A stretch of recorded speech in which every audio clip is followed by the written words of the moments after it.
Hello and welcome to Wellywood Wargaming. My name is Damon, and in this video I'll be giving you one of the many hangers-on in the game of Necromunda in a bite-sized little format for you. Before I get started though, please do like, share, subscribe and check out the Patreon as well if you'd like to support me doing more of this kind of content. We're into the Fs now, which is cool. I'm getting through these at a rate of knots, I have to say. This is the third or fourth series that I've done so far on single characters or single elements of the game of Necromunda, so I hope you appreciate me breaking the entire game out into little tiny chunks. I think it's worth doing. No one else is doing it, so I think it's definitely worth doing. This one's a good one, the Fixer, slightly different to some of the more generic ones that I've done recently, and most recent Forge World model from Necromunda as well, as we have the Fixer and Proxy both together in a little booster pack. We won't talk about the Proxy just yet until we get to the Ps, of course, but fantastic looking model.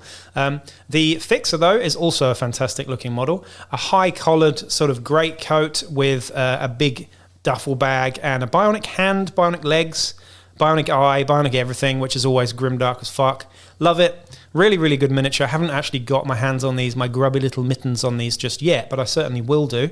And honestly, I think the Fixer certainly does have a place in your gangs as well. He's really good. So you can have 0 to 1 of these Fixers in your gangs, and they're 50 credits to do so. So a little bit more expensive than some of your other hangers-on, but pretty damn good. Now, the full rules for the Fixer can be found in the Book of Judgment, by the way. If you haven't got the Book of Judgment, I sincerely hope you do get it, because it's one of the better books. Book of Peril, Book of Judgment, they're all really good books, aren't they? Let's be honest. There isn't a bad one in the bunch. It's just, do you really need all of them, I suppose? This one's one of the better ones, though, Book of Judgment. Anyway, I'm waffling already. The Fixer does this. So this is his stats. He's a movement 5, weapon skill and ballistic skill 4, strength toughness 3, wounds 1, initiative 4, attacks 1. So the stat of a scummer there. Mental stats, though, are a little bit better. We've got leadership 7+, cool 5+, which is great, willpower 8+, and intelligence 7+. So not really a fighter, but not bad either. Average stats across the board with a nice high cool stat there as well. Now, in terms of weapons and equipment, this guy comes with no armor, nothing except for a bolt pistol. A free bolt pistol is pretty nice. I mean, bolt pistols are what, 40, 45 credits or something? When you look at that 50 credit cost, that's more than worth it. Bolt pistols are pretty good. They're certainly not plasma pistols, but they're pretty good, especially when they're free. 6-inch short range, 12-inch long range, +1 to hit, short range, strength 4, -1 AP, 2 damage, ammo 6+, and sidearm trait as well. Now, the main reason why I would get a Fixer is because he comes with the Fixer skill baked in. Now, Fixer, what that does in the post-battle sequence, gives you D3 times 10 credits. What's not to like about that? Many people in like Vansar gangs or quite elite gangs tend to build their sort of starting gang rosters with a Fixer in there somewhere. You might do it in a Chaos Cult list with like a witch or something. There's a few sort of instances where I think Fixer is a really, really important skill to have. Yeah, it's a little bit boring and it doesn't really have much flavor, but it's useful because it gives you money. You're generating more income, particularly if you're playing in a campaign that doesn't have a lot of money in it, like the ones that I tend to run. So Fixer, it's really important. D3, I mean, just a minimum of 10 credits is always just nice to have. If you get a 3 and roll 30 credits, that's you can buy something fairly significant with that. He does come with mesh armor as well. Sorry, I'd missed that. So he does come with mesh armor, which is nice. 5+ save there too. And this is all rolled into 50 credits. I mean, that's already worth it. If you look at the bare bones there, that's completely worth it just for getting that Fixer, the bolt pistol, the mesh armor, and just having an extra fighter that's actually fairly okay, to be honest.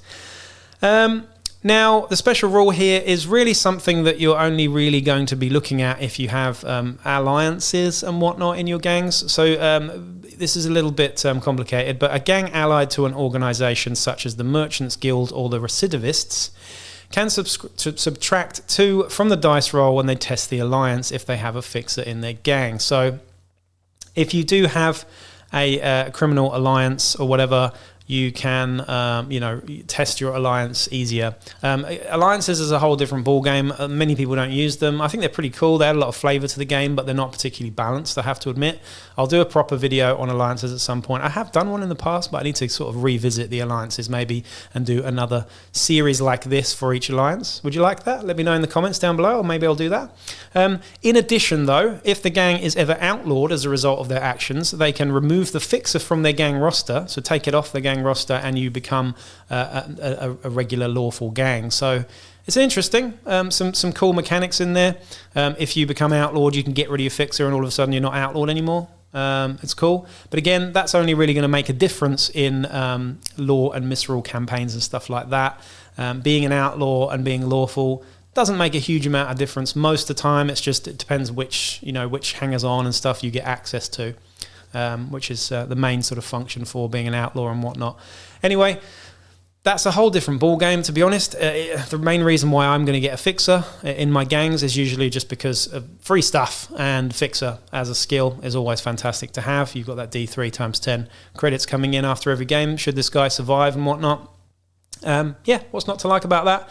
Let me know in the comments if you use this guy. I'd really like to get my hands on one of these models. If someone would like to donate me one, send me one, please.